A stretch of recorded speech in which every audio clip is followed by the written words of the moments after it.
Bonjour, soyez bienvenus sur Smartness Maui TV. Nous allons étudier le français en utilisant les textes. Muraho tubahaye ikaze kuri Smartness Maui TV, tugiye kwiga igifaransa dukoresheje imyandiko.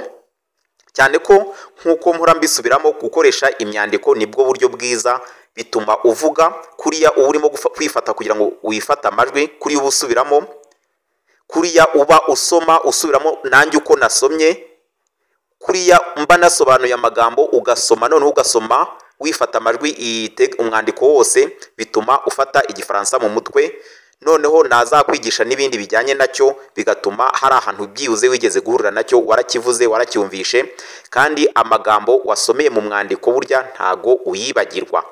Ni uburyo bwiza rero nk'uko bisanzwe, ndabanza nsome nguhe uko umwandiko usomwa, nyuma ngusobanure nsome ugende nawe usubiramo uko nsoma nawe usubiramo, nyuma nguhe urugero rw'uko uri busome ukifata amajwi, noneho mu gice cy'inyuma ndagushyiriraho ibibazo nawe uze kubyisubiriza kugira ngo ugaragaze yuko wumvishe umwandiko.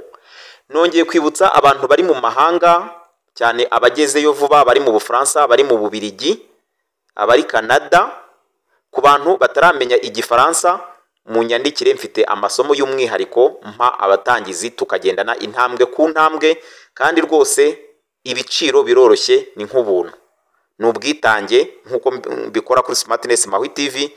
Abo nigisha ngira ngo murabizi ko murimo kugenda mutsinda impande n'impande.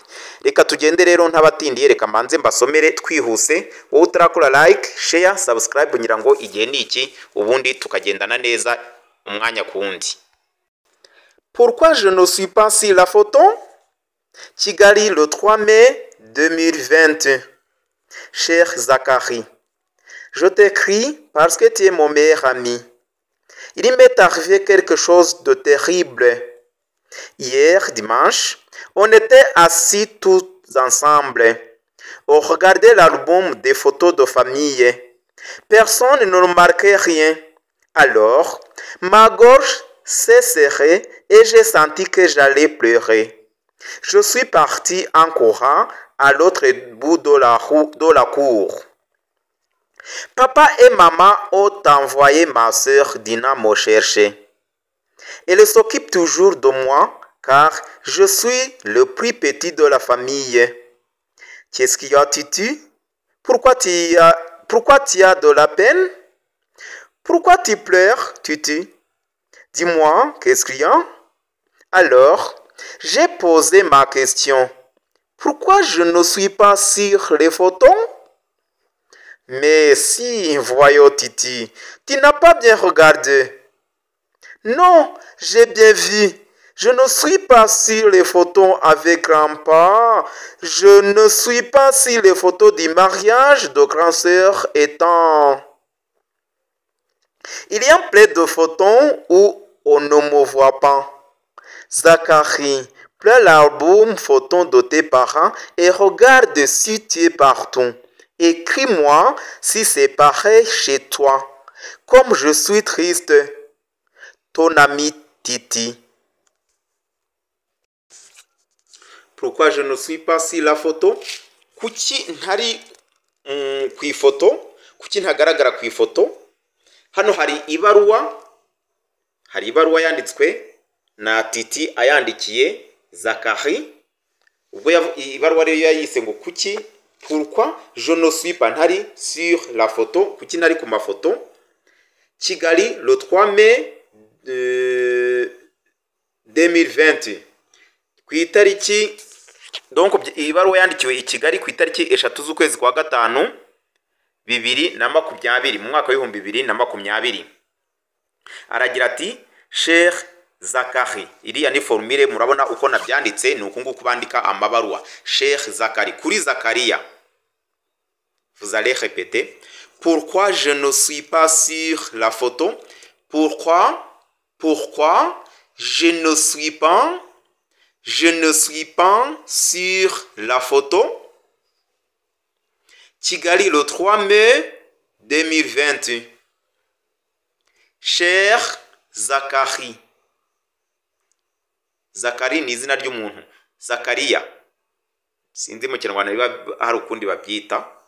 Cher Zacharie, cher Zacharie, je t'écris, nkwandikiye. Écrire ubundi ni ukwandika, ariko iyo uvuze ngo je t'écris c'est toi. Je t'écris ce message, nkwandikiye message. Je t'écris parce que tu es mon meilleur ami. Kubera ko uri meilleur ami, inshuti yanjye y'ikirenga. Meilleur ami, uri inshuti yanjye iri yewana, niyo nshuti mbese ya yindi magara. Je t'écris parce que tu es mon meilleur ami. Il m'est arrivé quelque chose de terrible. Hari ikintu cyanziye, hari ikintu nabonye, il m'est arrivé, hari ikintu nabonye kiteye ubwoba. Quelque chose ni ikintu de terrible. Terrible, ubwoba, ikintu giteye ubwoba. Nabonye ikintu, hari ibintu byanze rwose byanteye ubwoba. Hier dimanche, ejo hashize ku cyumweru, on était assis, twari twicaye, on était assis tout ensemble, twese hamwe, twese ensemble ni abantu birunze hamwe. Ensemble ubusanzwe bivuga ikirundo. Un temps, c'est comme un temps. Ariko iyo uvuze ngo on était assis tout ensemble, kwa kundi abantu bese bari bicaranye. On regardait l'album, twarebaga album de photo, album y'amafoto ya famille, y'umuryango. Famille n'umuryango. Album ni cya gitabo bagenda batsindagira babikamo amafoto, nicyo bita album de photo de famille, y'umuryango. Vous allez répéter. Je t'écris parce que tu es mon meilleur ami. Je t'écris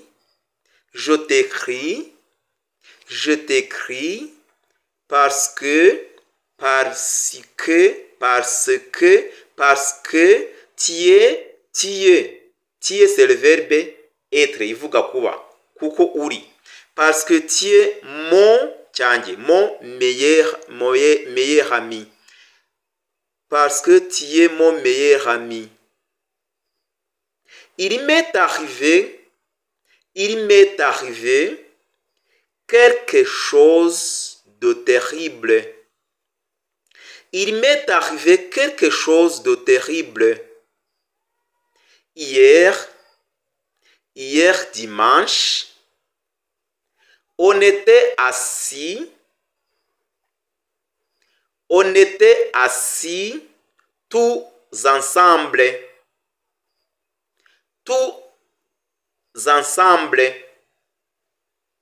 On regardait l'album. On regardait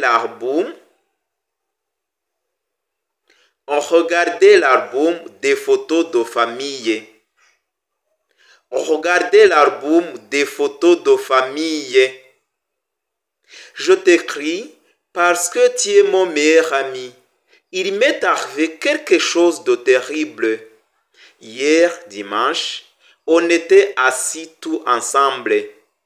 On regardait l'album des photos de famille. Personne ne remarquait rien. Iyi personne, c'est une négation. Ni uburyo bwo guhakana ko nta muntu n'umwe wigeze agira ikintu abona. Nta muntu n'umwe wabibonye ibyo we yabonye. Personne ni impakanyi ivuga ngo burundu nta muntu n'umwe. Personne, ubundi personne bivuga umuntu, ariko ne personne nuvuga ngo ni impakanyi. Personne ne remarquait rien, nta muntu n'umwe wagize icyo abona. Alors ma gorge s'est serrée, mu muhogo wanjye numvaga rwose hafunze. La gorge ni umuhogo. C'est serré nkuko nta hantu hari hahambiriye, mbese ku buryo wumvaga nta mwuka wacamo. Kubera iki? Turaza kureba impamvu. Alors ma gorge s'est serrée et j'ai senti que j'allais pleurer. Sentir ni ibyumviro. Numvaga ibyumviro byanjye, numvaga rwose ngiye kurira. Numvaga nari ngiye kurira. J'allais, c'est aller, ivuga kugenda muri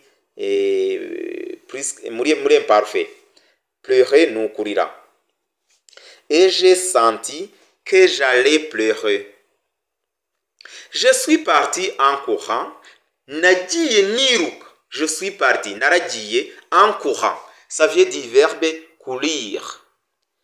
En courant, nagiye niruka à l'autre bout de la cour. Nahise mbahunga mbese jya ku rundi ruhande. Ariko ngenda niruka à l'autre bout. Et au bout ni kumpera. Au bout de la route naho umuhanda urangirira.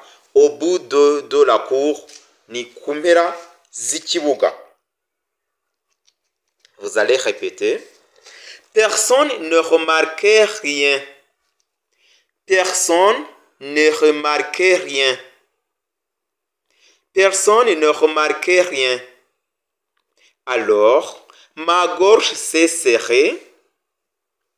Alors, ma gorge s'est serrée. Et j'ai senti que j'allais pleurer.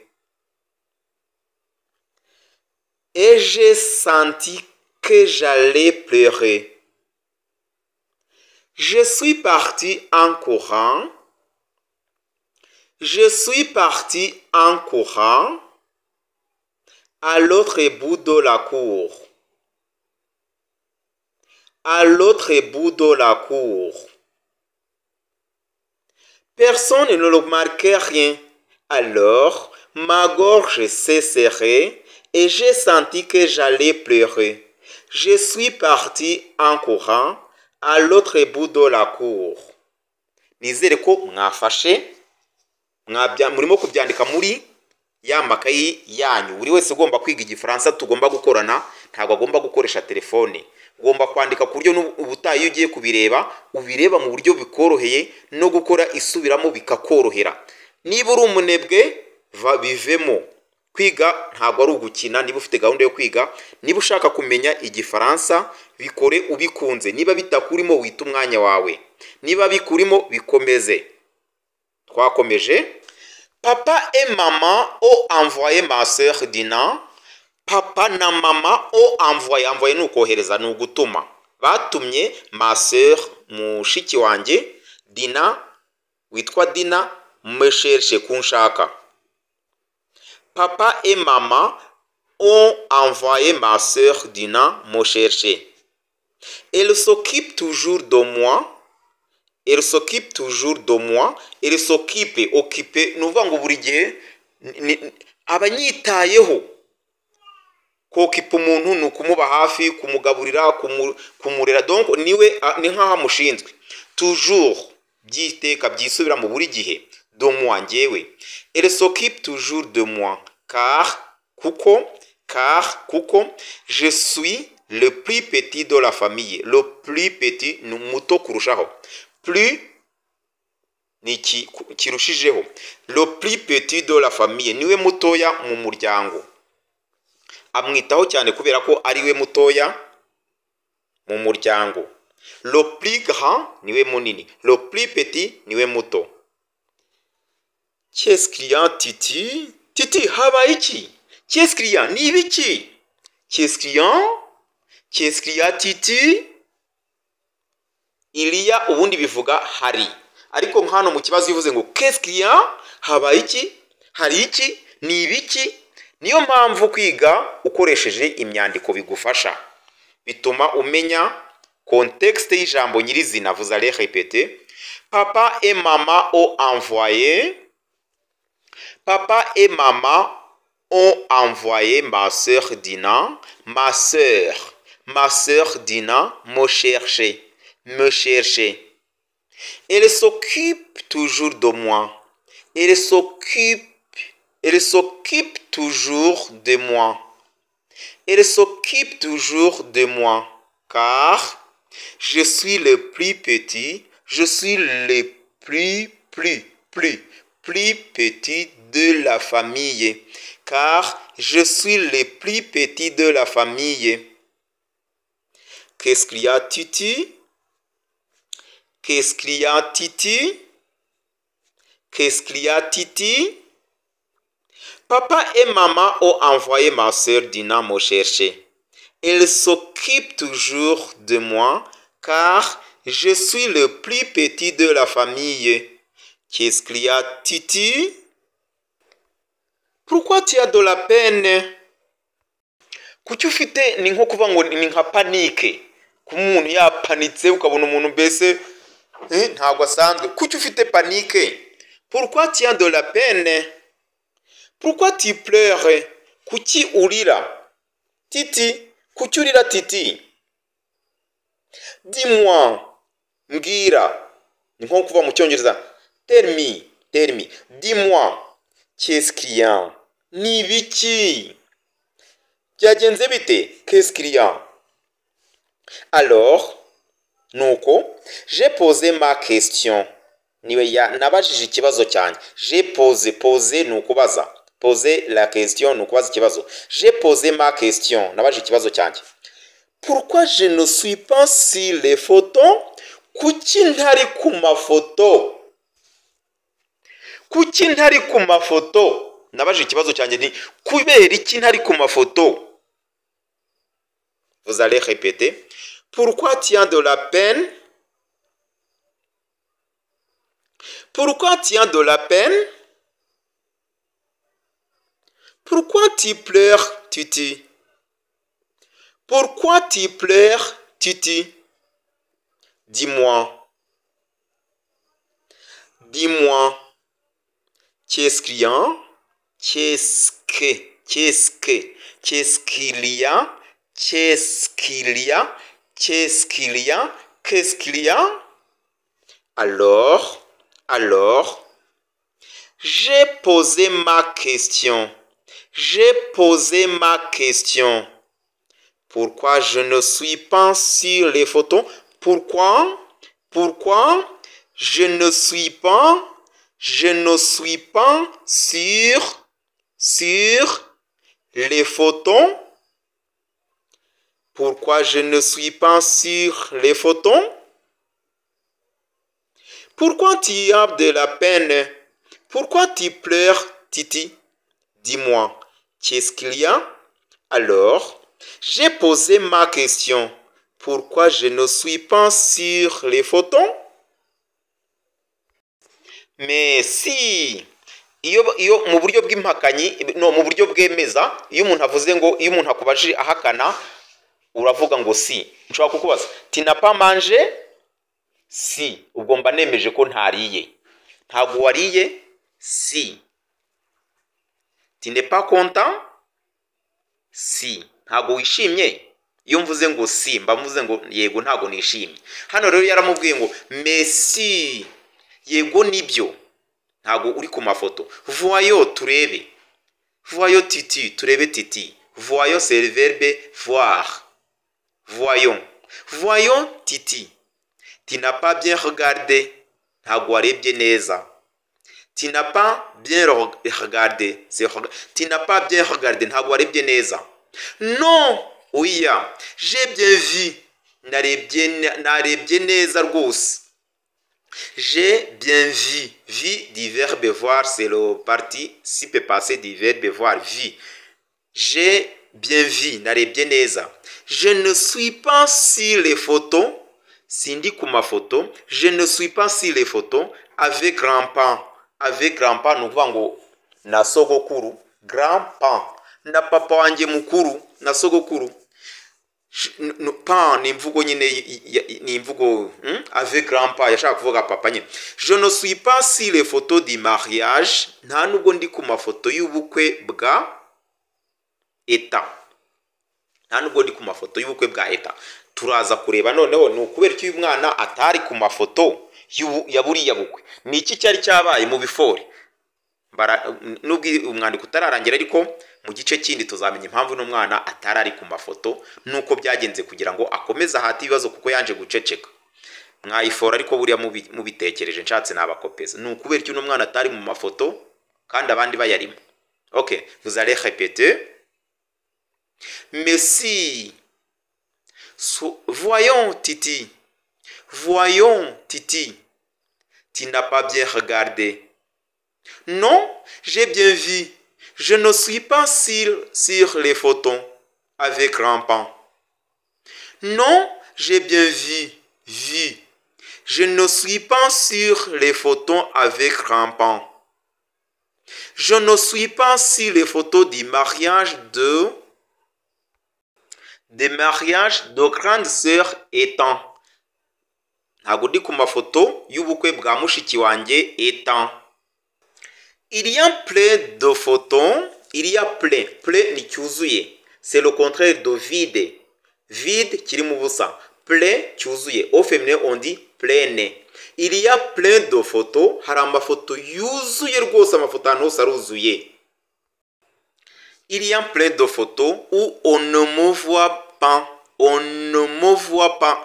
Hari ahantu hose ku mafoto, amafoto aruzuye, hari ahantu ntari, aho ntagaragara. Voir, on ne me voit pas. Il y a plein de photos où on ne me voit pas. Zakaria rwose. Prends l'album photo, fata icyo gitabo kibamo amafoto, de tes parents et regarde si tu es partout.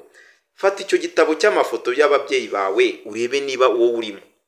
Zachary, prends l'album photo, fata amafoto nyine, de tes parents, parents ni ababyeyi, les parents ababyeyi, et regarde si urebe niba, si bivuga niba, tu es partout, niba uri ahantu hose, partout, hose hose, si tu es partout. Il y a, vous allez répéter, il y a plein de photos, plein, il y a plein de photos où on ne me voit pas. Où on ne me voit pas. Zachary, prends l'album photo. Zachary, prends l'album photo de tes parents et regarde si tu es partout. Zachary, prends l'album photo de tes parents et regarde si tu es partout. Écris-moi, nyandikira. Si c'est pareil, écris-moi. Si c'est pareil, nyandikira niba nawe ari uko. Pareil ni ibintu bisa. Iyo umuntu akubwiye ngo bon appétit, uryoherwe, merci, pareillement, nawe bibuko. Si c'est pareil, niba nawe ari uko. Écris-moi si c'est pareil. Si c'est pareil chez toi. Nyandikira umbwire niba nawe bimeze gutyo iwawe, bimeze gutyo kuri wowe. Écris-moi si c'est pareil chez toi. Comme je suis triste, niba nawe ari uko bimeze nkuko nanjye mbabaye. Triste ni umuntu ufite, être triste ni ukugira agahinda, ni ukuba ufite agahinda. Je suis triste, ndababaye. Ikinyuranyo cyabyo ni je suis content, ndishimye. Je suis triste, ndababaye. Je suis triste, ndababaye. Je suis content, ndishimye. Ton ami Titi yari inshuti yawe. Titi, ton ami Titi. Murabona ubu ni uburyo bwo kwandika akabaruwa. Ubwo namwe mu yandi magambo mumenye kwandika akabaruwa, ariko iyi ni ibaruwa ya gicuti, ntabwo ari ibaruwa iri administratif cyangwa se officiel ikora mu buryo bw'ikiyobozi. Ni ibaruwa ya gicuti. Ton ami Titi. Ngiye kubasomera rero, ndasoma nihuta, ubwo namwe nuko muraza gusoma. Nimurangiza gusoma mumaze kumva bimeze neza, murasubiza bino bibazo biri ku mwandiko. Murabisubiza kugira ngo mugaragaze ko mwabyumvishe. Wowe uko utarakora subscribe igihe ni iki, kora like, share, subscribe. Abantu bashyashya barimo kugera muri Belgique, mu Bufaransa, abantu barimo guturuka mu bihugu bya Kongo, muri iyi minsi arabo turimo kuvugana. Buri muntu wese ufata isomo ryanjye, uzi umuntu w'umukongomani ari impunzi zagiye muri mu Bufaransa muri iyi minsi, buri muntu wese ufite adresse ye amuhe aya masomo, arimo kubafasha cyane. Bariya bakongomani bavuga ikinyarwanda, aya masomo arimo kubafasha cyane, ni ingirakamaro. Nyamuneka ukibona iri somo uzi uwo muntu urimugezeho, kuko hari benshi batazi igifaransa na gikeya, ku buryo amasomo nabageraho arabafasha. Reka dusome twihuta, nyuma dusubize ibibazo. Pourquoi je ne suis pas sur la photo? Kigali, le 3 mai 2020. Cher Zachary, je t'écris parce que tu es mon meilleur ami Il m'est arrivé quelque chose de terrible. Hier, dimanche, on était assis tous ensemble. On regardait l'album des photos de famille. Personne ne remarquait rien. Alors, ma gorge s'est serrée et j'ai senti que j'allais pleurer. Je suis parti en courant à l'autre bout de la cour. Papa et maman ont envoyé ma sœur Dina me chercher. Elle s'occupe toujours de moi car je suis le plus petit de la famille. Qu'est-ce qu'il y a, Titi? Pourquoi tu as de la peine? Pourquoi tu pleures, Titi? Dis-moi, qu'est-ce qu'il y a? Alors, j'ai posé ma question. Pourquoi je ne suis pas sur les photos? Mais si, voyons, Titi, tu n'as pas bien regardé. Non, j'ai bien vu. Je ne suis pas sur les photos avec grand-père. Je ne suis pas sur les photos du mariage de grand-sœur étant. Il y a plein de photos où on ne me voit pas. Zacharie, prends l'album photo de tes parents et regarde si tu es partout. Écris-moi si c'est pareil chez toi. Comme je suis triste. Ton ami Titi. Musubize ibi bibazo. Qui écrit ce texte? Qui écrit ce texte? Ninde wanditse iyi texte? À qui le texte est écrit? Ni yandikiwe nde? À quelle date? Kuihe tariki? Comment s'appelle ce texte? Ou bien quel est le titre du texte? Pourquoi Titi est triste? Kuki Titi ari triste? Ubwo murasubiza mu magambo yanyu ku buryo ibisubizo mubibona. Que doit faire Zacharie? Zacharie agomba gukora iki? Que doit faire Zacharie? Ibi byose ni ibyo mugiye gusubiza. Muri make rero murifata amajwi mwanyuma musubiremo mwumve ko mwasomye nkanjye. Aho muri hose ku isi turabashuhuje rero mu bihugu bitandukanye, abantu mudukurikira mukomeze mutwandikire, mukomeze muduhamagare rwose, biroroshye kutwandikira, turahari. Nari abantu bajya kuri YouTube ukazasanga nyandikiye yaragiye atinda akurikira amasomo atereka date, nari nzi ko mutitaba, nditaba kuri WhatsApp mumpamagare, iyi nimero iriho kandi turabafasha uko mubyifuje. Merci de nous avoir suivis, à la prochaine occasion. Au revoir.